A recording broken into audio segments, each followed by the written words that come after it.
کوئل کی کوک ان خوبصورت ترین آوازوں میں سے ایک ہے جنہیں انسانی کانوں نے کبھی سنا ہے۔ گرمیوں کی آمد پر سیاہ رنگ کا نر جب کوکنا شروع کرتا ہے تو محسوس ہوتا ہے کہ درختوں کی ہر شاخ ہوا کے دوش پر جھومنا شروع ہو گئی ہے۔ پتوں کی سرسراہٹ اور ہوا کے جھونکوں کے درمیان بلند ہوتی یہ کوک گرمی کی تپش کا احساس بہت کم کر دیتی ہے۔ کوئل اگر آم کے درخت پر کوک رہا ہو تو لگتا ہے کہ آموں کی تمام تر مٹھاس کوئل کی کوک میں سرائیت کر گئی ہے اور آم کا درخت بآواز کوئل اپنی مٹھاس کو ارد گرد کے ماحول میں تقسیم کر رہا ہے۔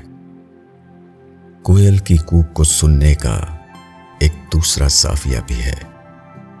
یہ زاویہ ایک بندہ مومن کا زاویہ ہے، ایسا بندہ جو ہر لحظہ خدا کی یاد میں جیتا اور ہر شے میں اسی کی عنایت کا عکس تلاش کرتا ہے۔ ایسے مومن کی در سماعت پر کوئل کی دلکش کوک جب دستک دیتی ہے تو بے اختیار اسے محسوس ہوتا ہے کہ کائنات کی حمد اور اس کی شکر گزاری کے لیے جس مٹھاس، جس محبت اور جس احساس کی ضرورت ہے، کوئل کی کوک اسی ضرورت کے جواب میں تخلیق کی گئی ہے۔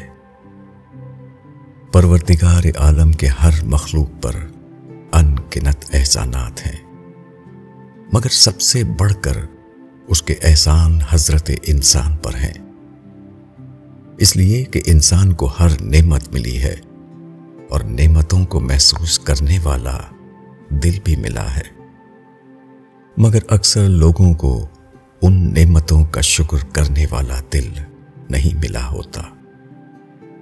مگر جن خوش نصیبوں کو یہ دل مل جائے وہ تازیست اسی احساس سے تڑپتے رہتے ہیں کہ خدا کے شکر اور حمد کے لیے کوئی لفظ کافی نہیں ہے۔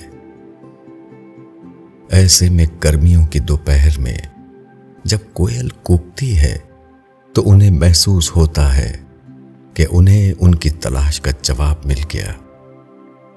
ان کی آنکھوں سے شکر گزاری کے آنسو بہہ نکلتے ہیں۔